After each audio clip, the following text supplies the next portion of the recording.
Oh, you want to know about humans? Well, buckle up, Buttercup, because I've got a story that'll make your mandibles click with disbelief. This isn't one of those sugar-coated tales about human heroics and their legendary stubbornness. No, this is about something far more ridiculous and yet somehow more profound. This is about Lieutenant Commander Jessica Chen and the day she accidentally started what the Galactic Council now calls the Fabric Incident of Sector 7. Now, I know what you're thinking. The Fabric Incident? Really? Out of all the galaxy-shaking events humans have been involved in, we're talking about clothing. Oh, my sweet, naive little space cricket. If you think human absurdity has limits, you clearly haven't been paying attention to the last 3 decades of interspecies relations. Jessica Chen wasn't your typical human officer. Wait, scratch that. She was exactly your typical human officer, which should have been our first warning sign. 5'6" of compressed determination wrapped in a regulation fleet uniform that had seen better days, better years, and quite possibly better decades. The woman could make a tactical decision faster than a Rigelian could change colors, and she had this annoying habit of being right about 90% of the time. The other 10%?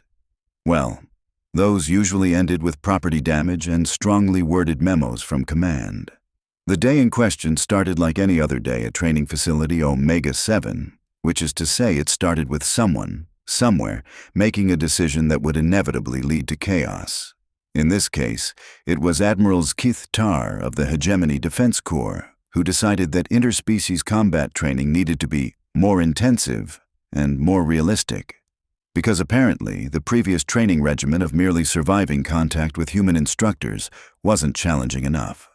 Today, announced Instructor Chen to her mixed species class of military cadets, her voice carrying that particular tone humans use when they're about to suggest something that sounds reasonable but is actually insane. We're going to learn about improvised combat in hostile environments. The class consisted of 12 cadets from various species. 4 young Ursathi cubs with their thick, rust-colored fur and eternal optimism. 3 Veltok warriors in training with their crystalline exoskeletons that clicked nervously whenever Chen spoke. 2 Aquarian amphibians who always looked slightly disappointed by the lack of water in everything. 2 Centauri twins who finished each other's sentences in stereo. And 1 very confused exchange student from the Peaceful Hive Collective who had apparently misunderstood what military academy meant. Improvised combat, Chen continued, pacing in front of the assembled cadets like a predator sizing up prey, is not about having the best equipment. It's about making do with what you have when everything goes wrong, which, if you're working with humans, is pretty much Tuesday. The Ursathi cubs, bless their furry little hearts, always took detailed notes. Their species had joined the Galactic Federation only recently, after their homeworld had been saved by human intervention during the Plague Wars.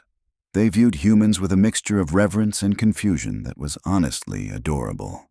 The eldest of them, a young female named Gravel, had even started imitating Chen's tactical stance, though the effect was somewhat diminished by the fact that she was basically a talking teddy bear with opposable thumbs. Now, Chen said, gesturing toward the training obstacle course that had been set up in the facility's main bay. This course simulates a disaster scenario. Equipment failure, communication blackout, hostile environment. You'll be divided into teams and your objective is simple. Reach the extraction point while keeping your entire team alive and functional. Simple. Right. Because when humans use the word simple, what they actually mean is hideously complex, but I've stopped caring about the details. The course itself was a masterpiece of sadistic engineering. 40 meters of shifting platforms, automated defensive turrets firing stun rounds, environmental hazards including simulated toxic gas, zero-gravity sections, and what appeared to be a live volcano. Okay, it wasn't actually a live volcano, but the heat exchangers and sulfur dispensers did a convincing job of pretending.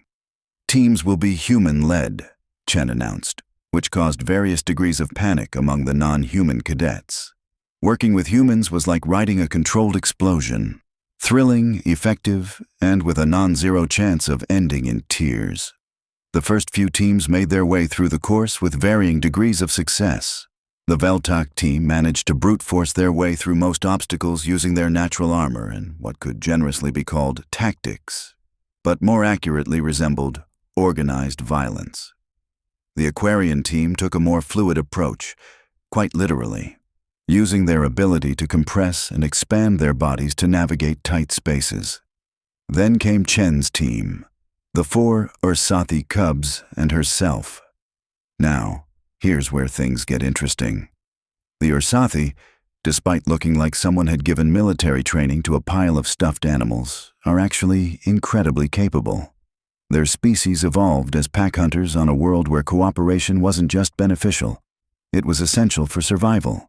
They think collectively, move collectively, and when one of them decides something needs to be done, they all commit to it with a unity that's both inspiring and terrifying.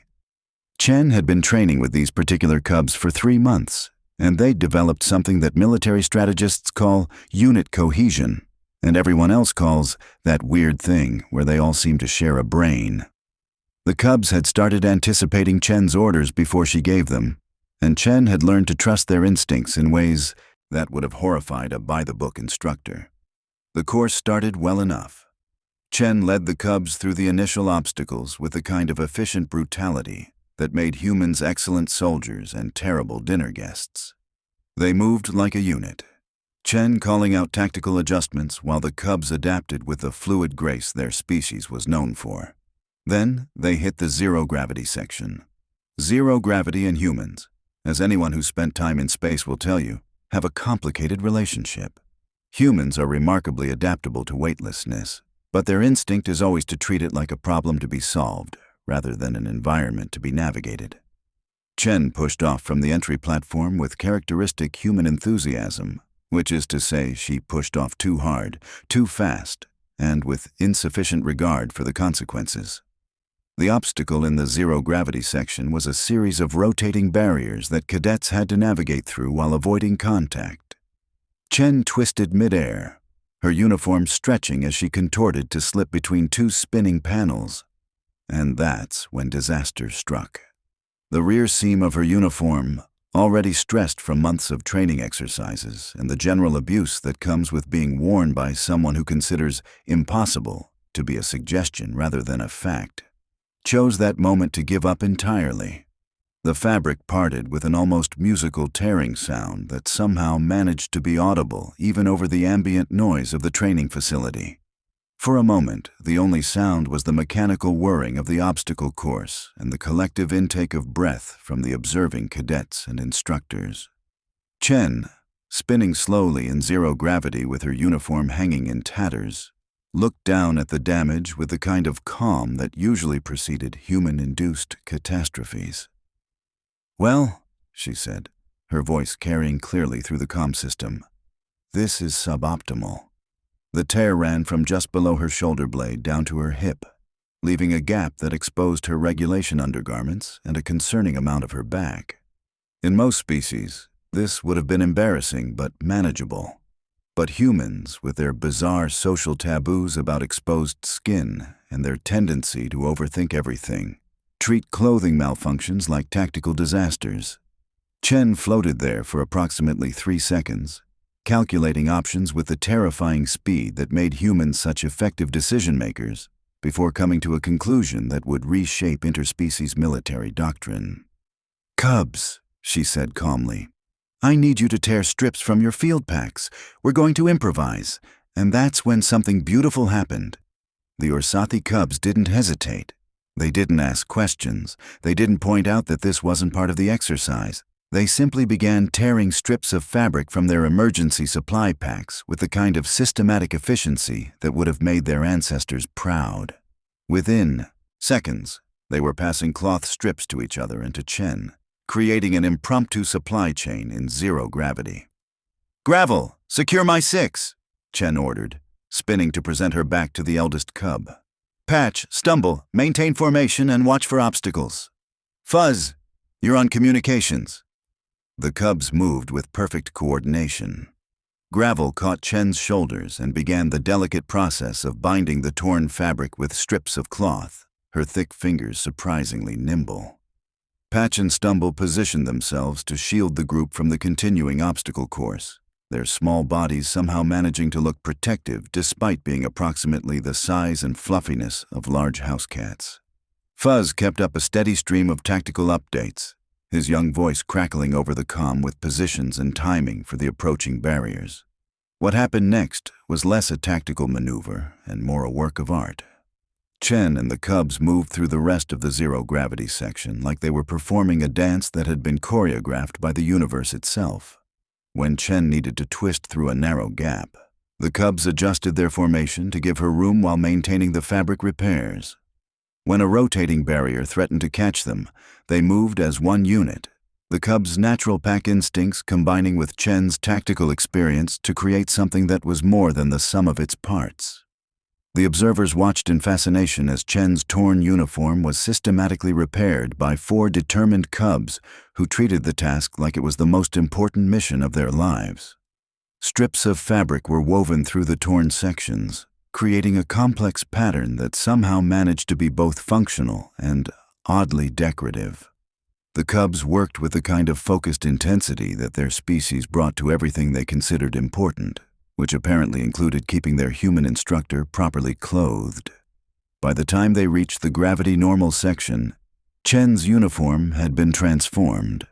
The original tier was completely covered by an intricate network of cloth strips in various colors, created from fabric torn from field rations, emergency blankets, and what appeared to be someone's spare socks. The repair job looked like a work of abstract art, and it was clearly stronger than the original fabric. "Status report," Chen called out as they approached the final obstacle, a wall climb that required precise coordination between team members. "Uniform secure," reported Gravel, who had somehow managed to make the phrase sound both professional and proud. "Fabric integrity at approximately 130% of original specifications." Chen paused mid-step. 130%? "Yes, instructor," chirped Patch. "The reinforcement pattern distributes stress across multiple load-bearing points. The uniform is now significantly more resistant to tearing." There was a long moment of silence as Chen processed this information. Then she did something that would be talked about in military academies across the galaxy for decades to come. She laughed, not a polite chuckle or a brief expression of amusement, but a full, genuine laugh that echoed through the training facility and caused every observer to suddenly understand something fundamental about humans that they'd been missing. Humans don't just adapt to problems. They find ways to make problems into improvements. "Outstanding work, cubs," Chen said, and the pride in her voice was unmistakable. "Now let's finish this course and show everyone how improvised solutions work."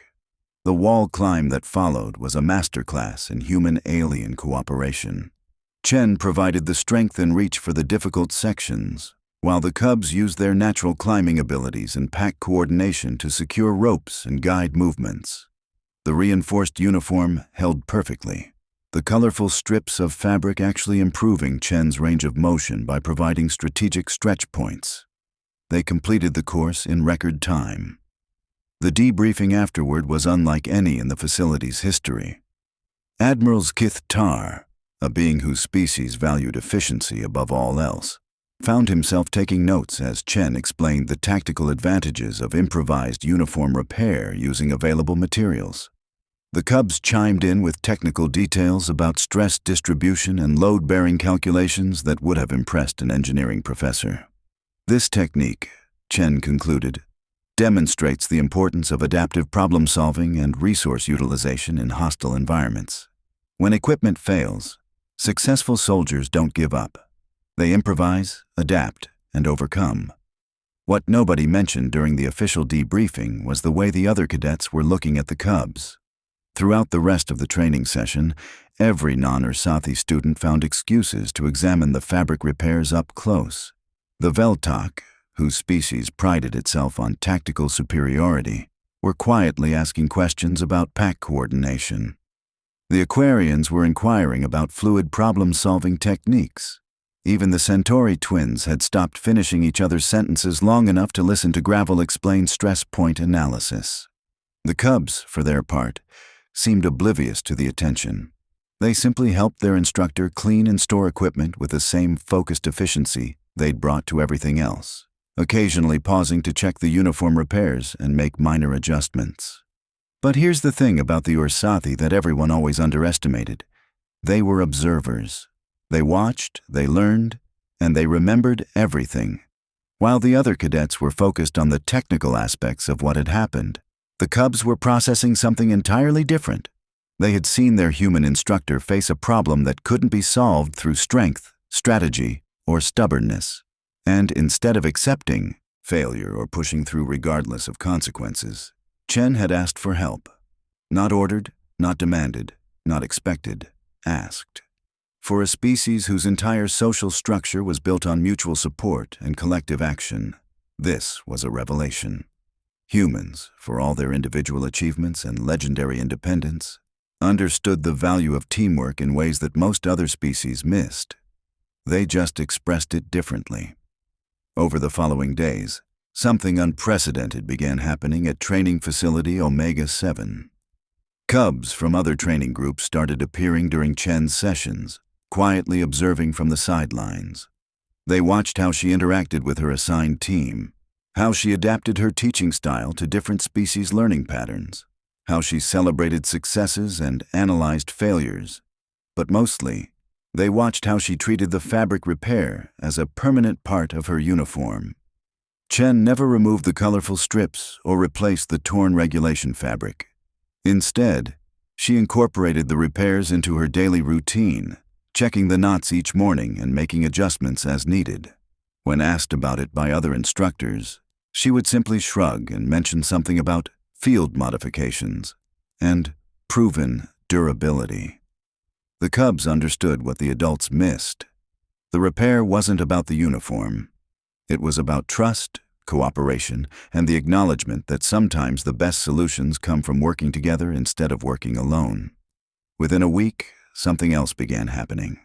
Cubs throughout the facility started carrying small strips of fabric in their personal equipment. Just a few pieces, tucked away in pockets or attached to gear, in colors that matched their squad assignments. When asked about it, they would explain that it was emergency repair material and standard preparedness protocol. The instructors, being adults and therefore prone to missing obvious things, assumed it was some kind of Ursathi cultural practice they'd previously overlooked. They made notes in training reports about species-specific equipment preferences and cultural integration in military settings. They completely missed the point. The fabric strips weren't about repairs. They were about being ready to help when someone needed it. The cubs had seen their human instructor trust them with something important, and they were preparing to offer that same trust to others. The real test came 3 weeks later during a joint training exercise involving multiple facilities. Chen's cubs had been reassigned to different training groups to spread their experience, and they found themselves working with cadets they'd never met before. During a particularly challenging obstacle course, one of the Veltak warriors took a hard fall that cracked his exoskeleton armor. Not enough to cause injury, but enough to compromise the suit's environmental seals. In most circumstances, this would have meant withdrawal from the exercise for repairs. Instead, 4 different cubs from 4 different squads appeared at the Veltak's position, each carrying strips of fabric and emergency repair adhesive.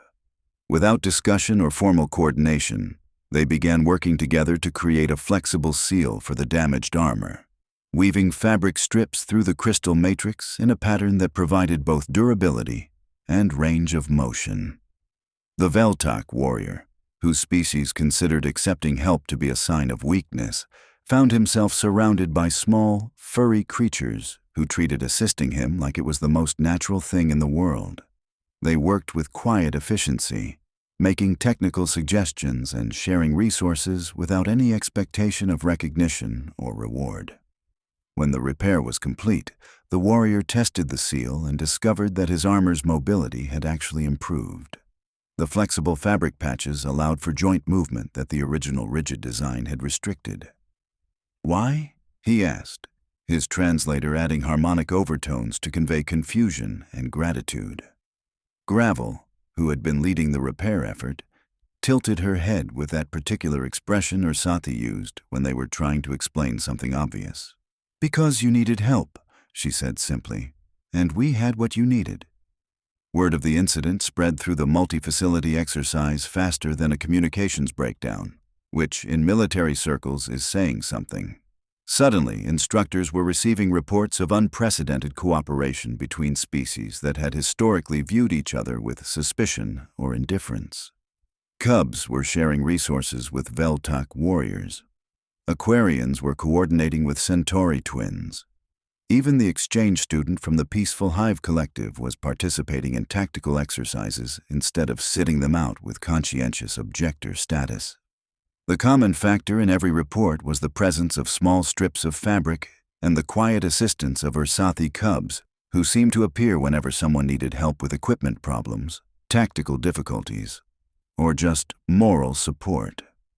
Admirals Keith Tarr called an emergency meeting of training facility commanders to discuss what internal memos were carefully labeling as unusual cooperation patterns and unauthorized resource sharing.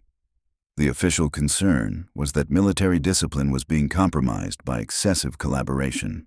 The unofficial concern was that they had no idea what was happening or how to control it. Chen found herself called to explain the situation to a room full of senior officers representing multiple species and several different military traditions. She stood at attention in front of beings who could have her career terminated with a word, wearing a uniform decorated with colorful fabric strips that had become the most recognizable symbol in 3 sectors of space. Lieutenant Commander Chen, Admirals Keith Tarr began, his translator managing to convey both authority and confusion. Your training methods appear to have initiated some kind of behavioral cascade among the Ursati cadets. Can you explain what you taught them that has led to this situation? Chen considered the question for approximately 3 seconds, which was long enough for her to review the entire sequence of events and reach a conclusion that would either earn her a commendation or a court-martial. "Sir," she said, "I didn't teach them anything. They taught me." The silence in the room was the kind that usually preceded either explosions or revelations. In this case, it was both. The cubs didn't learn cooperation from humans, Chen continued, her voice carrying the confidence of someone who had finally understood something important. They taught us that cooperation isn't about following orders or meeting objectives.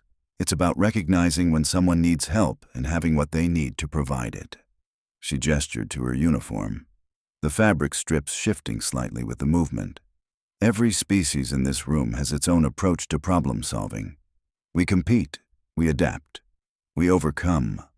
But the Ursati taught us something we'd forgotten. Sometimes the best solution isn't individual excellence. It's collective capability. Admirals Keith Tarr leaned forward, his translator clicking with interest. Are you suggesting that this fabric distribution behavior is actually a tactical advantage? Chen smiled, and every officer in the room suddenly realized they were about to hear something that would change everything. Sir, in the past month, training accident rates have dropped by 60%. Equipment failure delays have decreased by 40%. Interspecies cooperation ratings have improved across all metrics. And most importantly, cadet confidence and unit cohesion have reached levels we've never seen before. She paused, letting the statistics sink in. The cubs aren't just carrying fabric strips, sir. They're carrying the tools they need to help their teammates succeed, and they're teaching everyone else to do the same thing. The meeting ended with what military historians would later call cautious optimism and significant policy review. In practical terms, this meant that nobody wanted to stop something that was working, but nobody wanted to take responsibility for officially endorsing it either. So they did what military bureaucracies do best. They created a committee to study the situation while quietly allowing it to continue. The committee's final report, submitted 6 months later, was a masterwork of careful language and tactical recommendations. It officially recognized adaptive resource sharing and cross-species cooperation protocols as valuable training techniques. It recommended expanded implementation of flexible problem-solving methods and distributed support systems. What it didn't mention was that Lieutenant Commander Jessica Chen had become the most requested instructor in the Galactic Fleet, that Ursathi Cubs were being recruited by every major military academy, or that fabric strips in squad colors had become an unofficial symbol of elite military units throughout known space. Because sometimes the most important changes happen not through official policy or strategic planning, but through 4 determined Cubs who decided that keeping their instructor properly clothed was the most important mission they could undertake. And if that isn't the most human thing you've ever heard, you haven't been paying attention to the last 4,000 words. The end. Or rather, the beginning. Because Chen's Cubs graduated and were assigned to different commands throughout the galaxy, carrying their fabric strips and their understanding of cooperative problem-solving to new teams and new challenges. And wherever they went, something remarkable happened. People started working together not because they had to, but because they could. But that, as they say, is another story entirely.